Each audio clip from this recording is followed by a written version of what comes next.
Kyra repeated the mission parameters silently like a mantra, as if reciting them enough times would harden her against the universe's stupidity. Protect the human diplomat. Keep him alive during negotiations. Absolutely do not bond with him.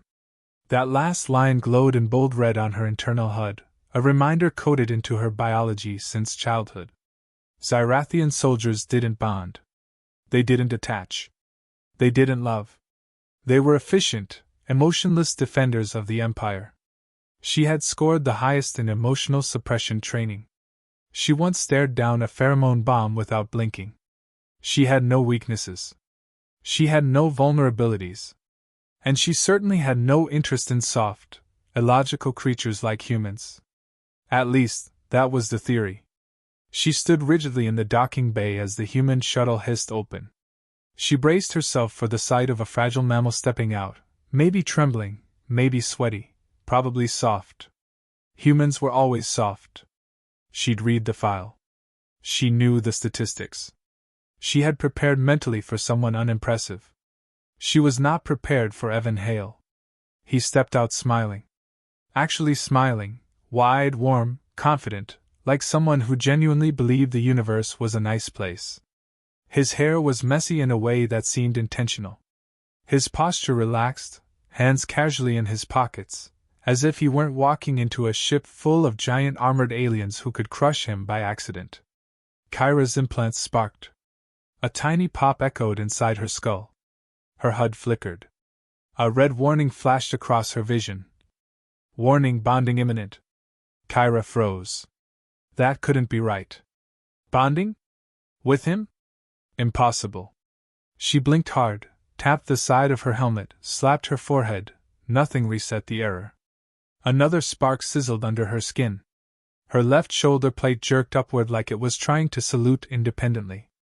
Evan raised an eyebrow. Is your armor supposed to do that? Kyra snapped to military stiffness, voice clipped. Yes. This is a routine systems check? Another spark. Her gauntlet flexed involuntarily and pointed directly at him like she was accusing him of treason. Evan tilted his head, amused. It's very enthusiastic. She couldn't tell if he was mocking her or being genuinely kind. Humans were confusing like that. He stepped forward and extended a hand, and every Xyrathian in the room stiffened as if he'd drawn a weapon. Physical touch was an advanced-level diplomatic gesture, often risky, often misinterpreted. Kyra's training told her to refuse. Her instincts, however, surged in the opposite direction with terrifying force. Her hand shot out before she could stop it. She grabbed his hand and shook it like she was trying to establish dominance, and crush it at the same time. Evan winced slightly but didn't pull away, which only made her internal alarms ring louder.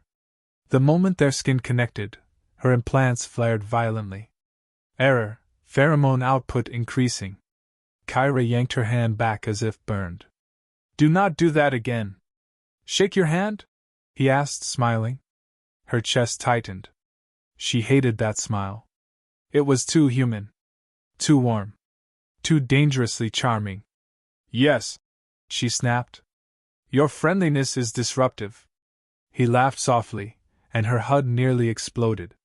Warning, emotional response detected. Engage suppression. She attempted to engage suppression, but instead her armor plates relaxed, her posture softened, and she involuntarily leaned half an inch forward. That single half-inch felt like a betrayal of her entire species. Evan didn't seem to notice the meltdown happening inside her skull. He glanced around the massive hangar with curiosity. So this is the flagship. It's bigger than I expected. Kinda beautiful, in a could obliterate me instantly way. Kyra struggled to form words. Her voice came out lower and smoother than intended. It pleases me that you approve. She wanted to slap herself. Why was she purring in her own language cadence? Behind her, 2 Xyrathian soldiers whispered. Is the commander overheating? No. She's glowing. Kyra hissed at them. I am not glowing. They both backed away instantly. Evan's smile softened. I hope I'm not making this job too complicated for you. You are, she replied, a bit too quickly, a bit too honestly. He blinked. Oh. Sorry? Her instincts surged at the apology. Her chest tightened again. Her armor dimmed. She felt warmth pooling in a very unprofessional way beneath her skin. She had no idea how to stop it. She tried thinking of cold tactical numbers, casualty statistics, weapon models. Nothing helped. Her biology was rebelling. It had chosen this human as a point of fixation, and her internal programming was losing control. She turned on her heel and started walking, stiff and mechanical. Follow me. Stay close. Do not wander. Do not smile. Do not talk. Do not. Evan walked beside her easily. You know I'm a diplomat. Talking is kind of the whole job. Her steps faltered. She hated that he had a point. Suddenly her implants crackled again. Alert, proximity to target causing hormonal surge. Kyra clenched her fists. This is unacceptable. What is? You, she said simply, then immediately regretted it. Evan tried not to laugh, but the corners of his mouth twitched. I get that a lot. Her internal system responded badly to that. Pheromone levels rising. Seek mate. Kyra stopped so abruptly that Evan nearly bumped into her. She inhaled sharply. Her systems were spiraling. She needed distance. She needed calm. She needed. He touched her shoulder gently, concern in his eyes. Are you okay? Her body betrayed her instantly. Heat flushed through her. Her armor plates shimmered. Her implants whimpered like injured electronics. And her HUD screamed. Bonding threshold approaching. Kyra whispered in absolute horror. No. Not him. Kyra tried to walk normally, but every step felt like her body was staging a rebellion. Her implants kept firing off micro-alerts about proximity, hormone spikes, neurodilation. She wanted to rip the whole system out with her bare hands and stomp it into scrap. But she had a job to do, and that job was to escort the dangerously charismatic human through her ship without letting him derail centuries of Zyrathian emotional discipline. She straightened her spine so aggressively that she nearly pulled a muscle, forced her breathing into combat rhythm, and pointed stiffly down the corridor. This way.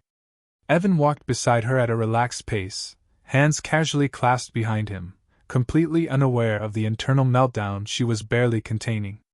He looked around with undisguised curiosity at the massive structure of the Zyrathian flagship, metallic hallways lit with pulsing blue energy, armor-plated blast doors, towering guards who stared at him like he was a particularly interesting pet. To Evan, it was all new and exciting. To Kyra, it was a minefield where every step risked triggering another biological malfunction. So, Evan said, breaking the silence, do all Zyrathians do that glowing armor thing, or is that just you? Kyra's entire body went stiff. There is no glowing armor thing. Oh. Sorry. Must have imagined it. He smiled again, and she felt her stomach lurch. Her HUD flashed. Emotional instability detected. Her voice cracked slightly. Stop that. Stop what? Smiling. I'm going to be honest, Evan said. That'll be difficult. She wanted to scream. Instead, she exhaled sharply through her nose and marched him into the cafeteria. She needed neutral surroundings, a public space, somewhere with witnesses who could keep her in check. That was the plan.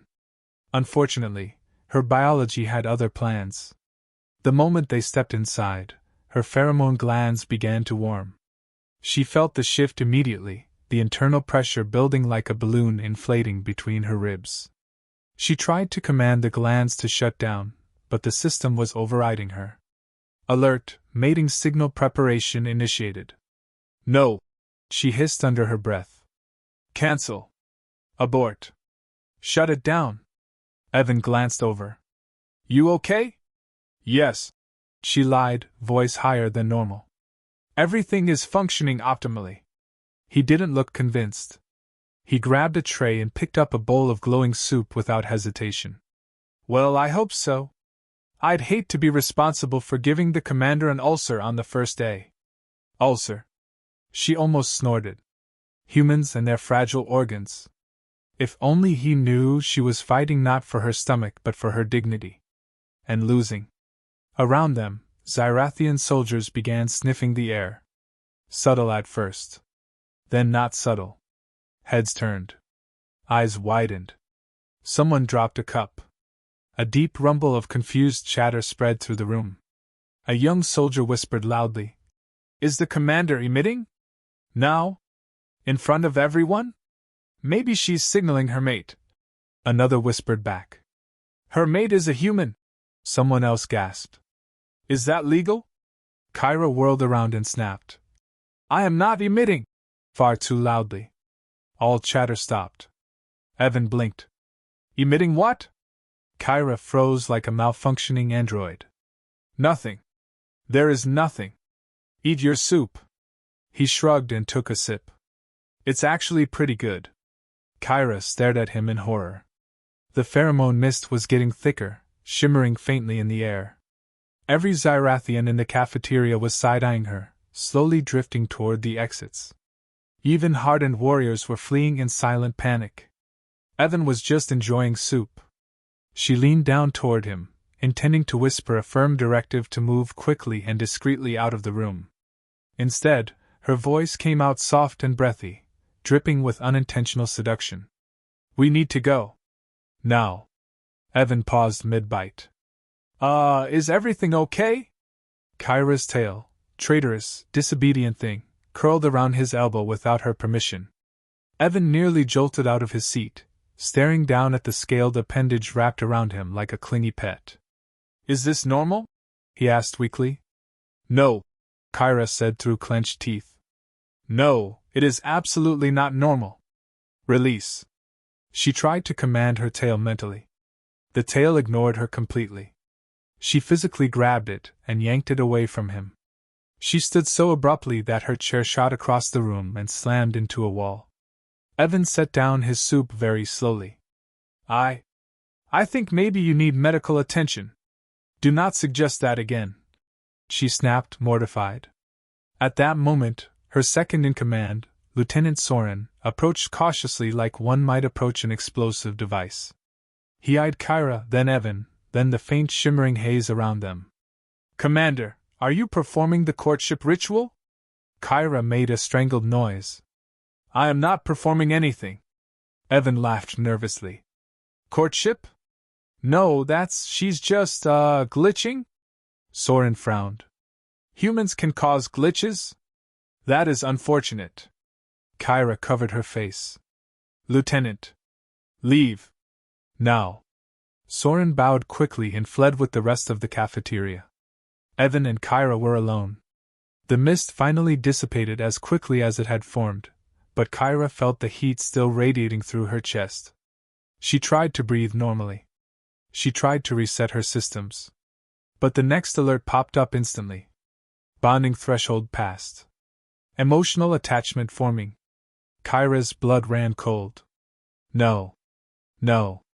No. She couldn't bond. She wasn't supposed to bond. She was engineered not to bond.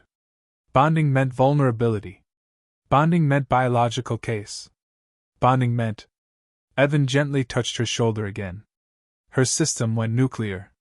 Mate acquired. Kyra shouted reflexively. "No, he isn't!" So loudly her voice cracked. Evan nearly dropped his soup. Okay. I take it back." She slapped both hands over her face and groaned into them. This was a disaster. A catastrophic biological betrayal. A humiliation of the highest order. But worst of all, deep inside her chest, something warm and terrifyingly pleasant curled up like a sleeping beast. She was in trouble. Kyra marched herself straight to the medical wing, dragging her dignity behind her like a wounded animal. She refused to look at Evan as she stomped down the hallway, her boots hitting the metal floor with the force of someone trying to crush her own emotions. Her implants were sizzling, flickering with warning messages she refused to read. She needed answers. She needed a cure. She needed a full internal purge. She needed to erase whatever ridiculous biological failure had attached her to a human, of all things. The medic, A calm elderly Zyrathian named Varric looked up from his console as she barged in. Commander Kyra. You appear overheated. I am malfunctioning, she hissed. Fix it. Varric blinked slowly. Malfunctioning how? Kyra gestured wildly at her entire body. All of it.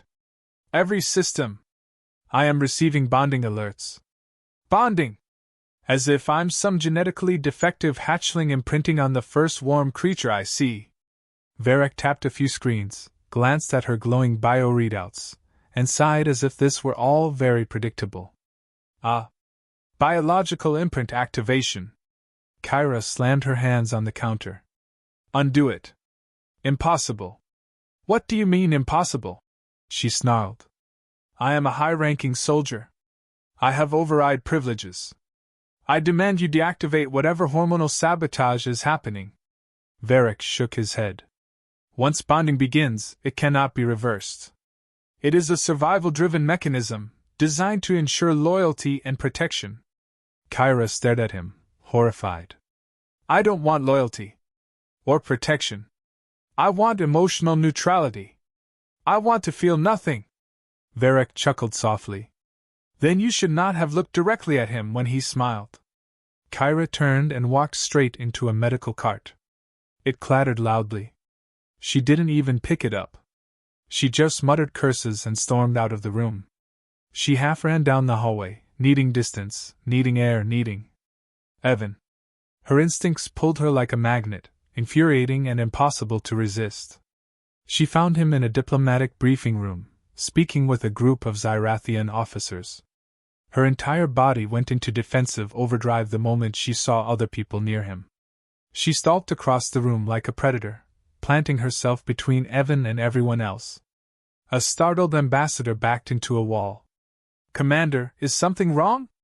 Kyra bared her teeth, accidentally. Stay back. Evan blinked at her. Kyra? What are you doing? She didn't know.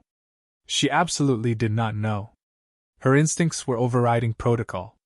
She could feel her muscles shifting, ready to pounce at any perceived threat. She swatted away a hovering pen drone that floated too close to Evan's shoulder. The drone spiraled into a wall and exploded in a tiny fireball. Evan stared. That was unnecessary. It was too close, she muttered. It was a pen, he replied. A suspicious pen. It was taking notes. And it was doing so too aggressively. He blinked slowly. Kyra, are you feeling okay? She wanted to shout at him, but the moment he looked concerned for her, her stomach filled with molten heat. Her armor loosened again, plates flexing in a traitorous display of biological attraction. She tightened them forcibly, clenching her teeth so hard her jaw clicked. Evan took a careful step closer. You're acting strange. Even for you. Kyra felt her breath hitch. That step closer sent her instincts into a frenzy. She backed up, then immediately stepped forward again because moving away from him felt wrong. Then she backed up again because moving toward him felt worse. She ended up rocking awkwardly between the two impulses like a glitching machine. Evan frowned softly. Are you scared of me? No, she shouted too quickly. I am not scared. Zyrathians do not experience fear. We experience heightened tactical awareness. And you are very tactically distracting. He blinked again. That is the weirdest compliment I've ever received. Kyra groaned and pressed a hand to her forehead. Stop talking. Why? Because your voice triggers biological responses I do not wish to explain. Evan's eyebrows went up. He stepped closer again, cautiously. Like what? She felt heat rise all the way to her ears. Protective instincts. Hormonal shifts. Purring. Purring? No, I do not purr. She snapped, mortified beyond measure. Evan was silent for a moment, then very slowly, very gently, he said, Kyra, it seems like your body is reacting to me. Is that normal? No, she said again, voice cracking. It is absolutely not normal. It is catastrophic. It is humiliating. It is treason against my genetic programming. Evan took a breath and stepped closer again, too close. Her instincts surged. She grabbed him by the shoulders and shoved him behind her protectively, snarling at the empty air like she expected enemies to leap out at any second. Evan peeked around her. There's nothing there. It could have been something, she muttered. Could it? Yes, she insisted. And that is sufficient justification. He slowly reached up and touched her arm. Kyra, I think you might actually like me. Her entire body went rigid. Her implants fired an alert, bond confirmed.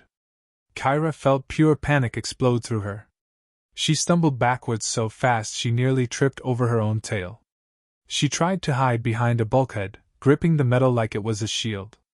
Evan followed her, cautiously peeking around the corner. Kyra?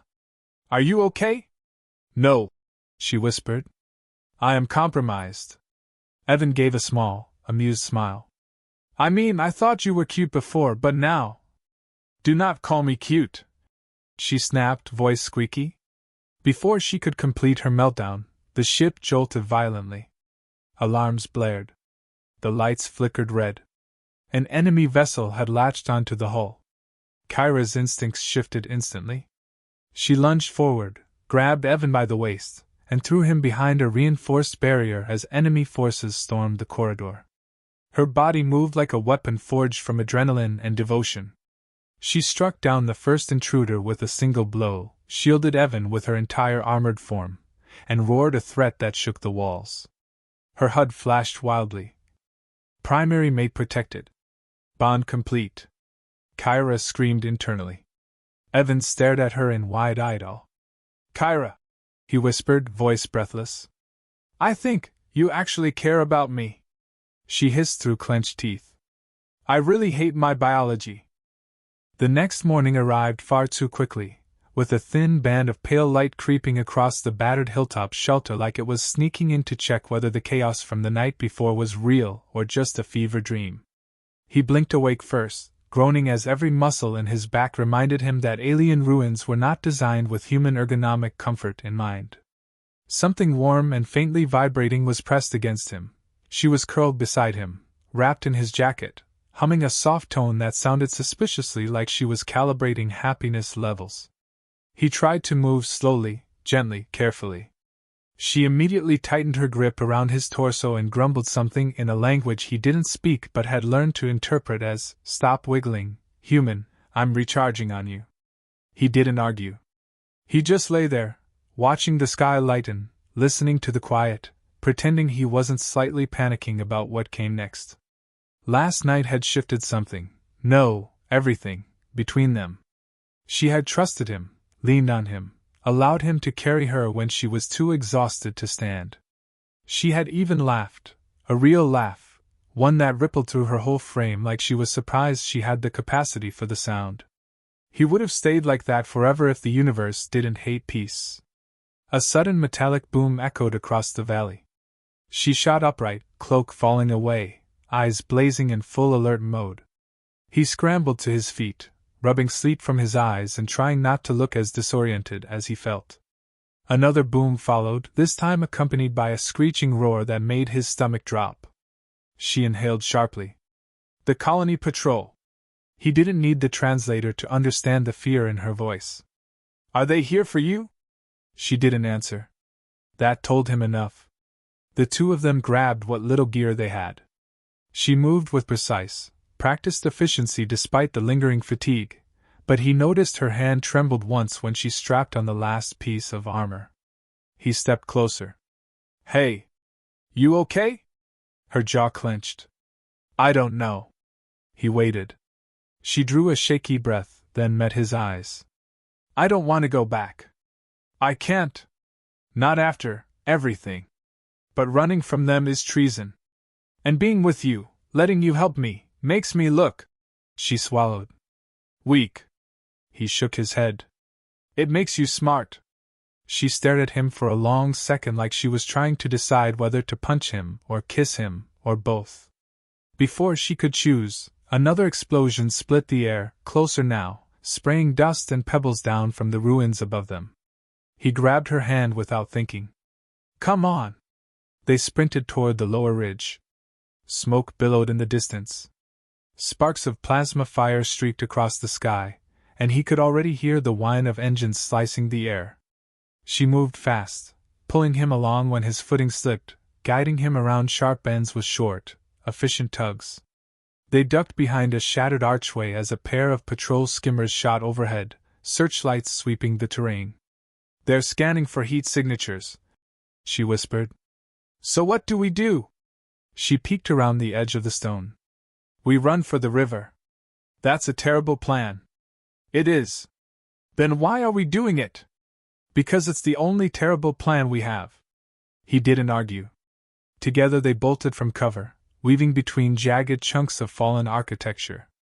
He nearly lost his balance twice. She yanked him back upright each time with a strength that made his shoulder pop. A barrage of plasma bolts struck the ground meters behind them, sending dirt and smoke erupting upward. Through the haze he heard her breathing, hard, uneven. She was reaching her limit. He slowed. Get on. What? You heard me. I am not riding you into battle, she hissed, scandalized. This isn't battle, it's cardio. Just get on. She hesitated half a second too long. A blast hit the ground so close he felt the heat scorch his cheek. He shoved her behind a broken pillar, then crouched in front of her. Either climb on, or we both get vaporized trying to argue about it. She muttered something extremely rude in her language, but wrapped her arms around his shoulders and let him hoist her up. He staggered under her weight. She wasn't heavy, but her armor absolutely was. But adrenaline did the rest. He ran. He didn't think about how ridiculous he looked. He didn't think about the plasma bolts raining down. He just focused on each step, each breath, each desperate second. Her chin pressed against his shoulder. Faster, human! I'm trying my best. You need stronger legs. You need lighter armor. You need better. Not the time. The river came into view just as another skimmer appeared through the smoke, angling down with weapons charged. She saw it before he did and tightened her grip. Left! He veered sharply, nearly falling, but the blast missed by inches. They reached the riverbank in a scrambling slide. Without hesitation, she activated a device on her wrist, generating a brief distortion field that bent the scanner signals away from them. They collapsed behind a tangle of thick roots near the water's edge. He could feel her trembling. She could probably feel him doing the same. For several moments neither spoke. The skimmers passed overhead, searching, scanning, hunting, but not finding. Eventually the sounds drifted farther away. He exhaled a long, shaky breath. You okay? She didn't answer with words. Instead she pressed her forehead lightly to his, the way her people showed deep trust. It startled him, not because it was strange, but because it meant something.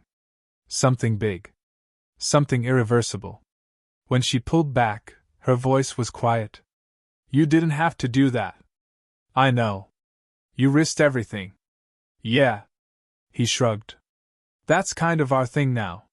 She looked at him with a soft intensity that made the rest of the world fade, the smoke, the ruins, the patrols, all of it. For the first time she didn't seem like an exile, or a warrior, or someone barely holding her world together. She just looked like someone who didn't want to be alone anymore. Where do we go now? She asked. He smiled, breathless and aching and somehow still ready to keep going. Anywhere you want. As long as it's not back there. Her lips curved, just slightly, but enough to change the entire sky. Then we run, she said. Together. And so they did.